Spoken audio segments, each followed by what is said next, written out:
आगे बढ़ाना है। 2020 में जब एनडीए की सरकार बनी साथियों, नीतीश कुमार जी ने 7 निश्चय पार्ट 2 लाया और कहा 10 लाख सरकारी नौकरी देंगे। हम आपको स्वस्थ करते हैं, अशोक सिंह जी को चुनाव जिताइए, 2025 में वोट मांगने आएंगे। 10 लाख नौकरी नहीं, 12 लाख नौकरी देकर आपके बीच में वोट मांगने आएंगे। सर, लोग कहते हैं बिजली बिजली बिजुरिया बाबा। अरे बिजली सिर्फ अपने लिए नहीं होता, इस पूरे समाज के लिए होता है सर। और देश के यशस्वी प्रधानमंत्री जी को याद कीजिए, 2014 में प्रधानमंत्री बनने के बाद उन्होंने कहा कि हम 2016 तक गांव-गांव बिजली पहुंचाने का काम करेंगे।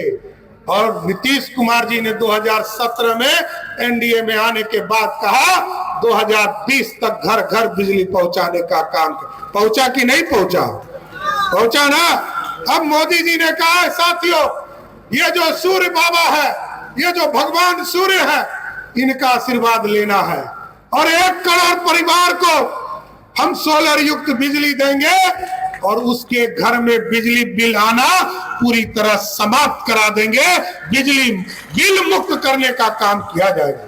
इसलिए साथियों, आग्रह और निवेदन कर रहे हैं।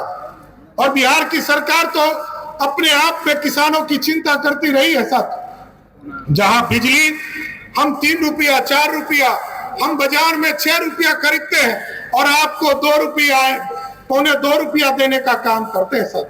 लेकिन अभी हम लोगों ने तय किया कि हमारे जो किसान जो भी कनेक्शन लेने का काम करेंगे उसको मात्र 64 पैसे के हिसाब से प्रत्येक यूनिट बिजली देने का काम करेंगे साथियों। आप सोचिए, किसानों की चिंता, नौजवानों की चिंता, बेरोजगारों की चिंता।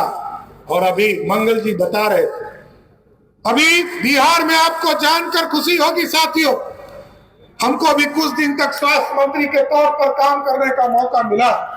मंगल जी ने बहुत काम पहले से शुरू कर दिया था साथियों। आयुष्मान भारत कार्ड, जब कोई हॉस्पिटल में जाता है तो लोगों को लगता है कि हमारी माँ बहन को जेवर बेचना पड़ेगा, आपको अपने अकाउंट से पैसा देना पड़ेगा। लेकिन मोदी जी और नीतीश कुमार जी ने तय किया, मोदी जी ने 6,28,00,000 लोगों को, 6 करोड़ 28 लाख लोगों को मोदी जी का आशीर्वाद मिला और नीतीश जी का लगभग 3.25 करोड़ लोगों को, मतलब लगभग 10 करोड़ लोगों को आयुष्मान भारत कार्ड दिया।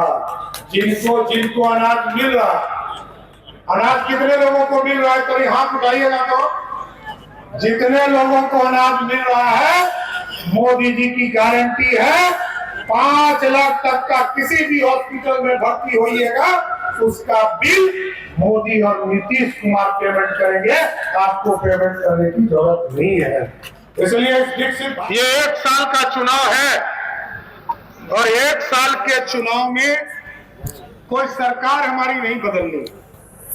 सरकार आदरणीय नीतीश कुमार जी के नेतृत्व में चल रहा है और आगे भी चलेगा। लेकिन एक विश्वास हमें चाहिए। आपके बीच में हम पिछले लोकसभा चुनाव में हार गए, हम लोग उस चुनाव में भी आए थे आपके बीच में। गलतफहमी में मत पड़िए, इस देश में फिर से मोदी जी ही आ रहे हैं और आपको दिखा कि फिर से मोदी जी ही देश के प्रधानमंत्री। इसलिए रामगढ़ के लोगों से आग्रह करूंगा, हमारे भाई अशोक सिंह जी यहाँ उम्मीदवार हैं और इनको जिताने के लिए आग्रह करने आए। तो 16 फिल्म में भी एक रामगढ़ था साथियों, उसमें तो गब्बर सिंह से लोग डरते थे, यहाँ डर नहीं न रहे हैं, पक्का ना। पिछला चुनाव तो आप डर गए थे, इसलिए मैं साफ साफ बोलता हूं। मैं राजनीति में बहुत साफ साफ बोलने के लिए जाने जाता हूं। लेकिन साथियों, हम आग्रह करेंगे, निवेदन करेंगे, अब गब्बर सिंह से डरने की जरूरत आपको नहीं है। और गब्बर सिंह से नहीं डरोगे, क्योंकि जो डर गया सो मर गया, जो नहीं डरेगा वही बिहार के कल्याण के लिए खड़ा हो पाएगा साथियों। इसलिए हम आग्रह करने आए, क्या देश में यशस्वी प्रधानमंत्री जी के नेतृत्व में भारत बढ़ रहा है सर। और आपको कई बार सांसद बनाने का काम आपने किया है, लेकिन 2014 के बाद देखिए साथियों, आज देश में भारत कहां खड़ा है। दुनिया में कभी भारत की ओर देखता नहीं था लोग, लेकिन आज यशस्वी प्रधानमंत्री नरेंद्र मोदी जी के तरफ देखता है। यूक्रेन और रशिया की लड़ाई हुई, आप याद कीजिए साथ, कोई अपने देश के लोगों को निकालने वाला नहीं था, लेकिन मोदी जी ने कहा भारत के बच्चे जो यूक्रेन में पढ़ने आए हैं उसको हम सेफ पैसेज दिलाकर भारत ले जाएंगे।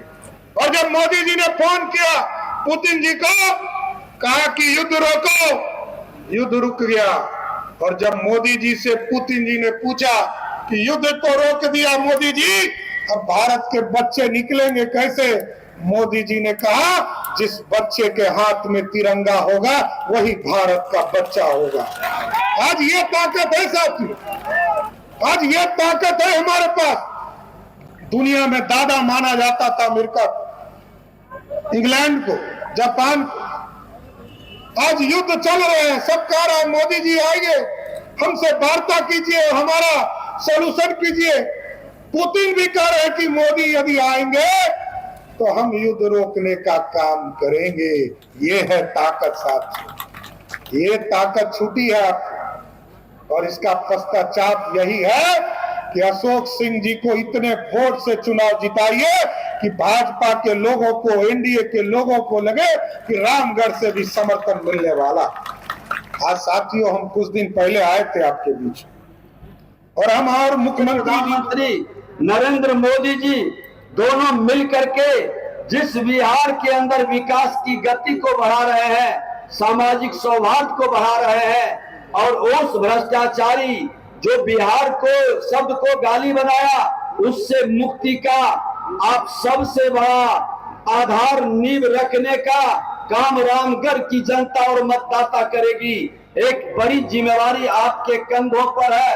एक संदेश जाएगा, क्योंकि उस राजद के प्रदेश अध्यक्ष के रूप में जिस तरह से ये अपने सभी बच्चों को, किसी को लोकसभा, किसी को विधान परिषद, किसी को विधानसभा, इसकी जवाब आपको देनी है।